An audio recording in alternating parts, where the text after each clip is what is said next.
প্রিয় দেশবাসী, আসসালামু আলাইকুম। তারেকের প্ল্যান পেট্রোল পাবে না, তারেকের প্ল্যান বিদ্যুৎ পাবে না, তারেকের প্ল্যান খাদ্য পাবে না, তারেকের প্ল্যান কৃষক সেচ পাবে না। এই তো প্ল্যান দেখাচ্ছে সে। মানুষের সব অধিকার ছিল, আজকে সব এক একে শেষ। এই 26 থেকে আমাদের যাত্রা শুরু হওয়ার কথা ছিল। আমরা যখন উৎসব করব উন্নয়নশীল দেশ হিসেবে, আজকে তখন সকলের চোখের পানিতে বাংলাদেশ ভাসছে। আজকে সকলকে ঐক্যবদ্ধ হতে হবে।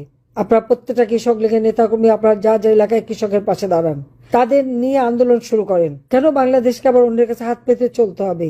এটা চলতে দেওয়া যায় না, এটা আমরা দেব না।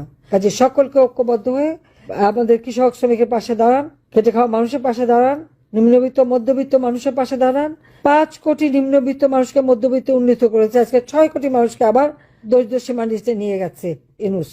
মানে এরকম একটা ভণ্ড বাটপার আজকে দেশটাকে তছনছ করেছে। আর ওইতে চোরের সাক্ষী মানে আর একজন খুনি এসে বসেছে।